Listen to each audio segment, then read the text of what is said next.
Hey everybody, what's going on? Welcome back, it's Jordan here. The other day I started working on some LEGO City changes, and today we're going to continue working on the changes. This city is what we call a hot mess right now. Which means it's still pretty cool, but oh man, is the presentation ever lacking right now. So we actually decided to change the road configuration by removing some of the curves, and then we also moved some of the residential buildings so that they're better positioned around the edge of the table, specifically the ones over there by the amusement park.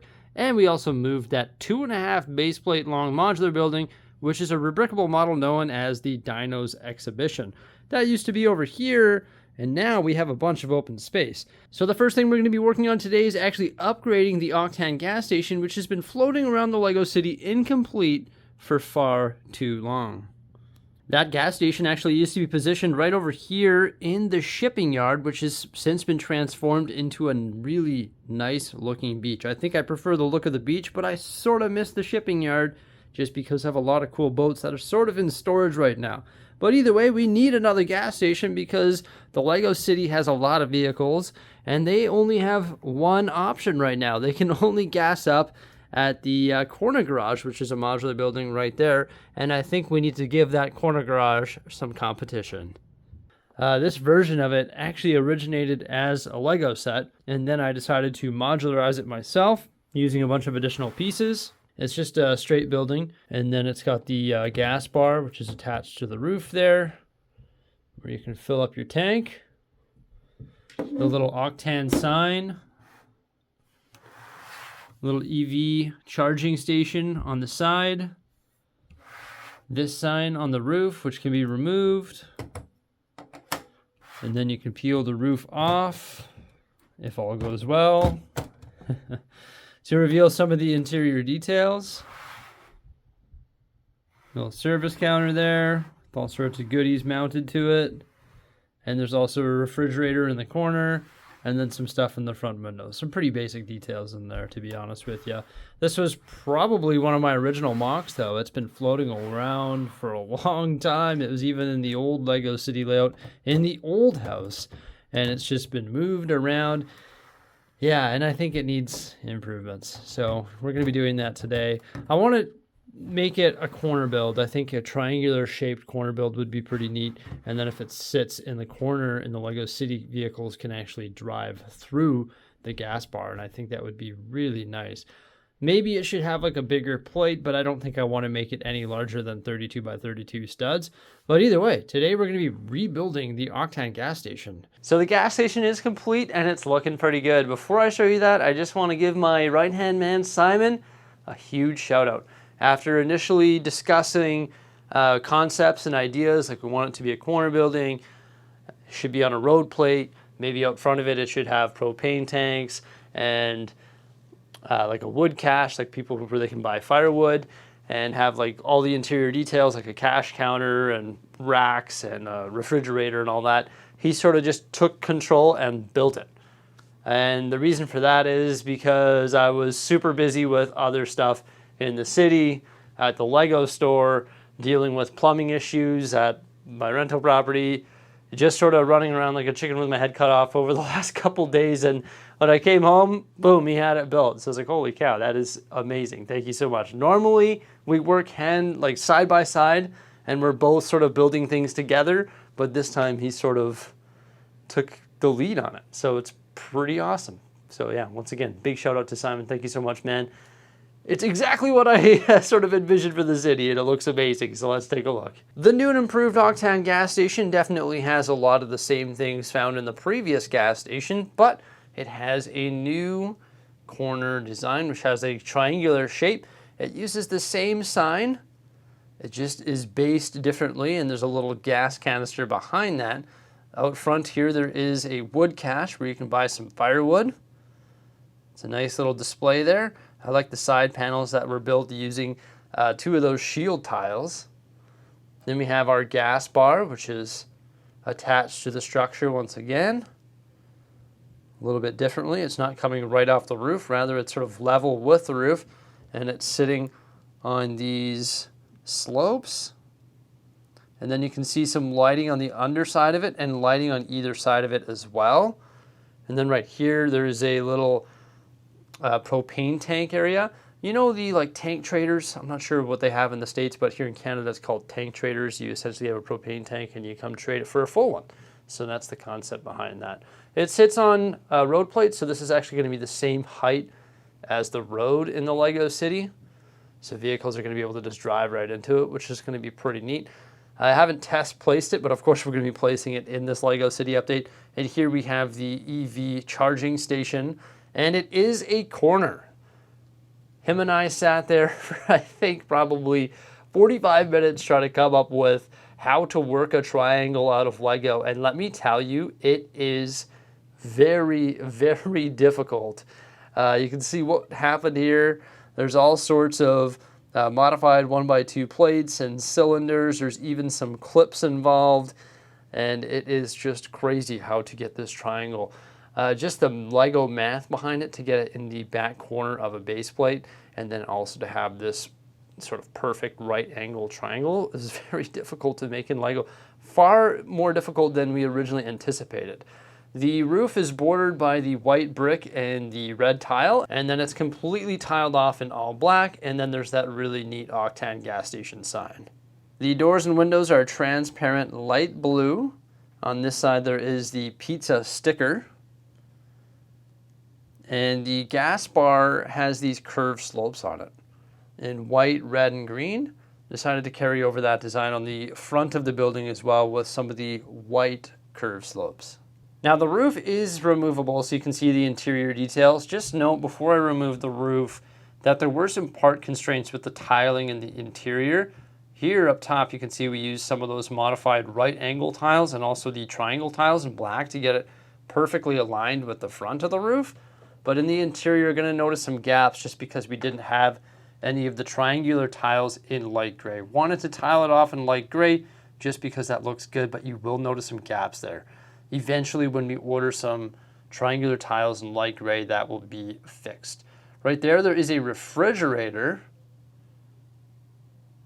some fruits and vegetables, and then some cola probably. And there is a false door here. Now this door just leads outside. It's not a back door, but rather it is a false washroom. And you can see the washroom sticker element there. And then there is a really nice Slurpee machine. Really nice design with the different colors of Slurpee. And the different taps as well. And also on the base of it, you got the green and red, which sort of matches the Octan sort of colors. There's some custom printed pieces right there. The Milky Bar, Mars Bar, and also Kit Kat. And then the cash counter in the corner. And then in the center, there are 2 racks as well. And those are built using brackets with tiles. And I just think they look perfect in the center there. So yeah, not a bad little Octan gas station. It's pretty condensed. It's pretty like small, but the triangular design sort of, you know, puts a constraint on the size that you have in the floor. But I think from the exterior, it looks great. And I think there's a lot of amazing interior details as well. And I think we're able to cram a lot of detail into this thing despite its small size. And I think that just looks fabulous, and I cannot wait to place it in the Lego City. I think that's just going to be a great way to continue this day, and I'm pretty stoked on this custom corner Octan gas station. My original plan was actually to place the Octan gas station in its previous temporary position, which was in this corner right by the Birch Bookshop. Now the issue is the Octan gas station remodel doesn't have any sidewalks. It's built all on those road plates there. So it sort of relies on the sidewalks which are on the roads on either side of it. And in this position, it's actually right up against a train track. So there'd be no way to continue the sidewalk toward the haunted house, which is currently just a little bit damaged. And it's pretty funny because when it's in this position, it's just like real life. Gas station across from another gas station, right? The competition is real in this Lego City. Look, there's a bookshop here, and this is also a bookshop.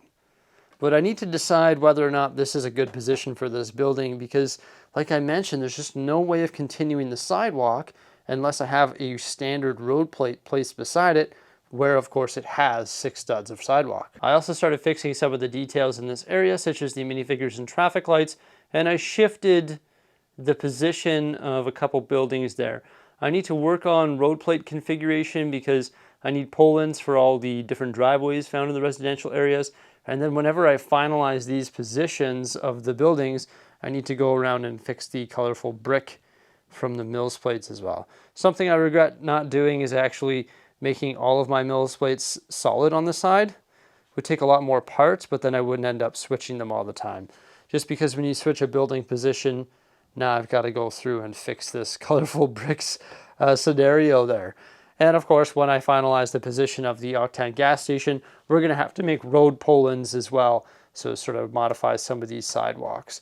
But I don't know if I want it to go there just because what's going to come this way? What building is going to sit here? Is this going to be the finalized position of the haunted house? I'm not too sure. I've got to give this a little bit of thought here today and come up with a plan. It was decided that the corner garage and the Octan gas station actually had to switch positions. We actually removed this sidewalk right here. So now this road sort of extends into the gas station, but we still have that white line separating the road from the gas station. And I think the corner garage looks a lot better there because we can see it perfectly, and it's actually a lot taller than the Octan gas station, so it actually blocks that hole. And the backside of the corner garage was sort of like a big dark orange wall, whereas the Octan gas station is shorter. Therefore, it sort of opens up this street here, and it's not a harsh wall that you have to look at. So I really like the position of that gas station right there beside the modular construction site.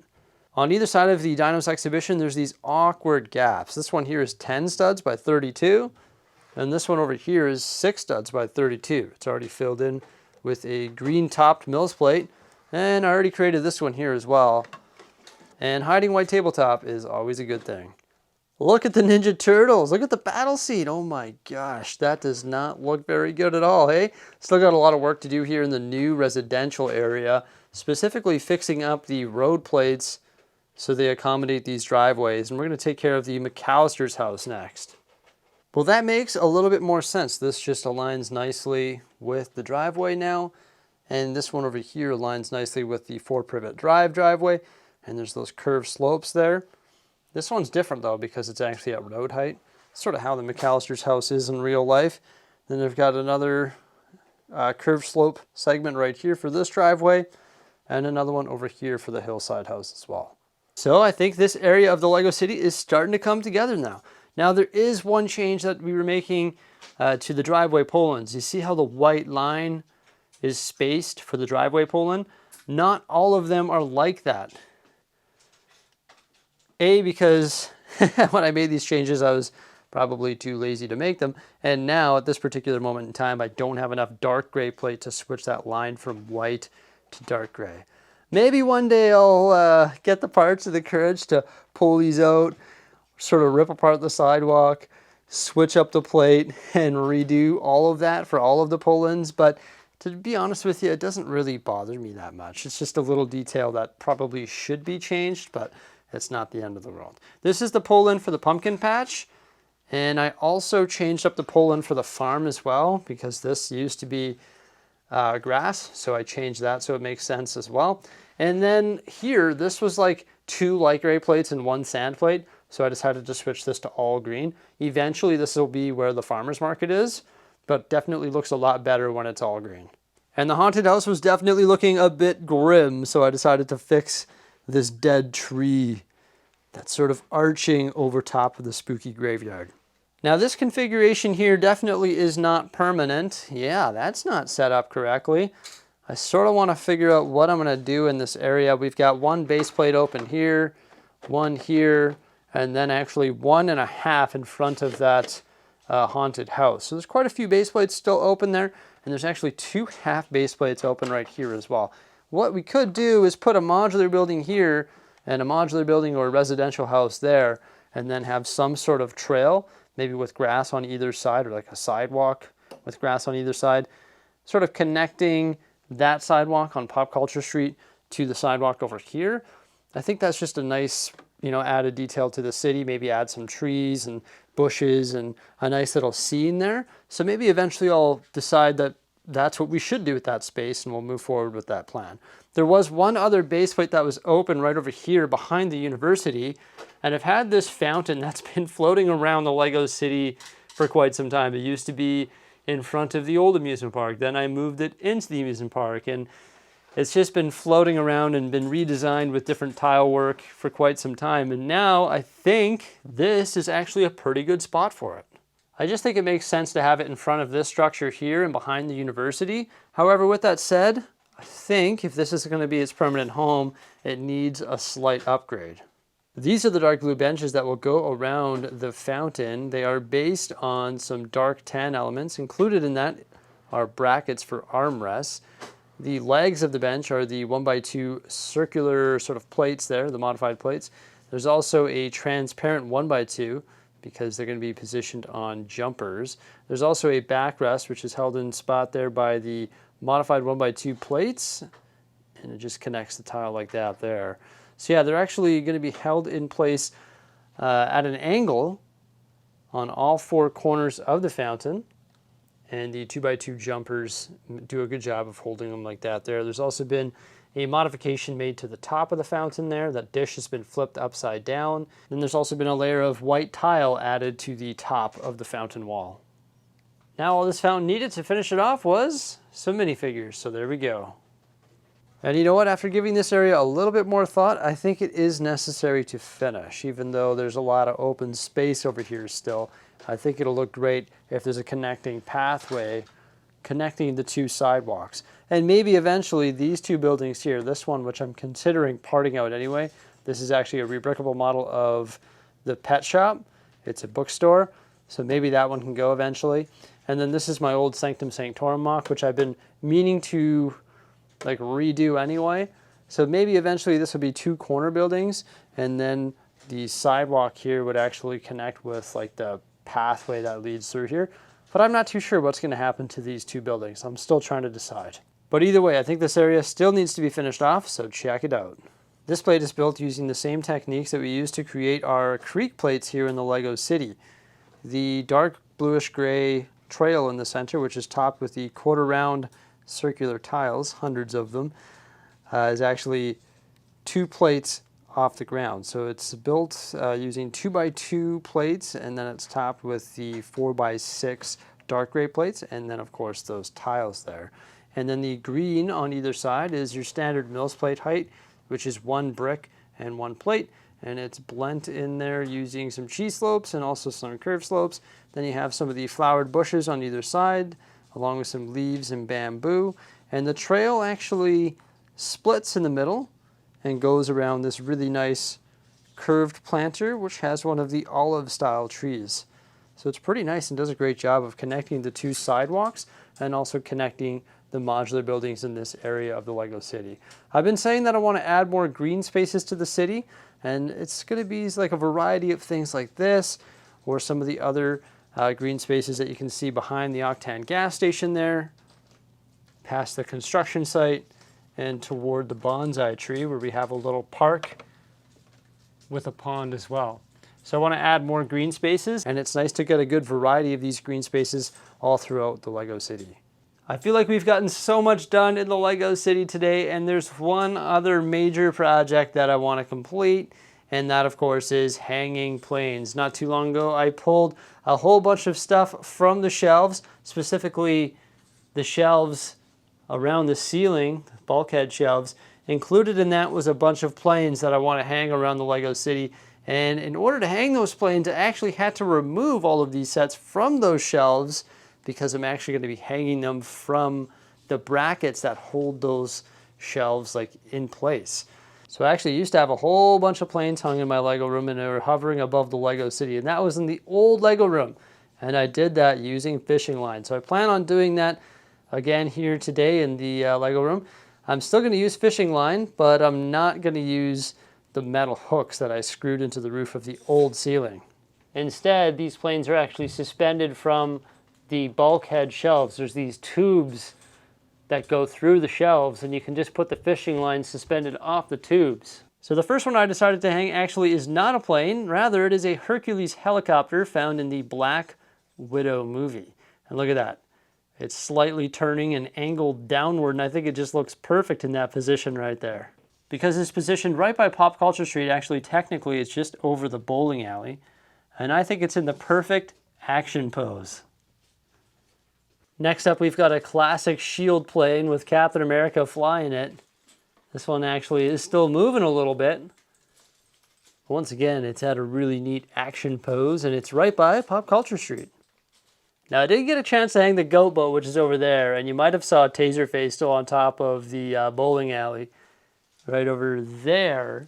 But it's pretty neat how we have the helicopter and also the shield jet over top of Pop Culture Street. So there's 2 pop culture planes. The next one is the largest aircraft that we'll be hanging today, and that is actually a passenger plane. It's not at that interesting angle or downward pointing or anything. It's just sort of more flat, which is okay because it's a massive plane and it looks really good in the distance. And you'll probably see 2 more. They're the stunt planes right there. Sort of flying by the Titanic from this angle, but they look pretty good from the other perspective because they actually line up perfectly with that white space just above the observatory there. And they're both sort of at the same pitch going downward. One's slightly higher than the other one, and I just think it's perfect for like a little stunt show. And there's a better look at that passenger plane. And then there's one other plane that we hung, and that is the racing plane. It's right here. It's just a little bit higher up than the other ones, sort of level. Didn't want it to be too interfering with the shot, but I'm definitely glad that it's in the scene as well. So there we go. We've got 2, 3, 4, 5, 6 planes hung in the Lego City. I wanted to hang the up house as well, just not sure where to hang it. Unfortunately, when hanging planes from the bulkhead shelves, I can only work in those lines. So it's not like I can hang one way over here above the amusement park because there's no bulkhead shelf over there. I could screw some hooks into the ceiling, but I don't really want to do that. Another thing that I could do is pop out the pot light, and then I could have the string attached to the bracket that actually is holding the pot light in place. But when I pop out a pot light, drywall dust goes absolutely everywhere, and I really don't feel like doing that. So I'm just happy to have them suspended from the bulkhead shelves. It feels safe to me as well. I'm not sure if I want to hang planes from a lighting fixture, but I feel pretty happy with those, and I'm pretty excited to fill the airspace here in the Lego City. So I feel like we got a lot accomplished today. New and improved gas station built and placed. And with that, the corner garage got a new home. Added some weird plates, fixed up the fountain and found a new home for it. Fixed all the residential driveway pull-ins. And of course, included in that is the farms. And I think this pathway here is absolutely beautiful. And then of course we hung Lego planes. I've actually been meaning to do that for so long, so it feels pretty good to get that done. So everybody, I hope you enjoyed this Lego City update. I know I sure did. Please remember to like, subscribe, and stay tuned for some more great stuff, and farewell.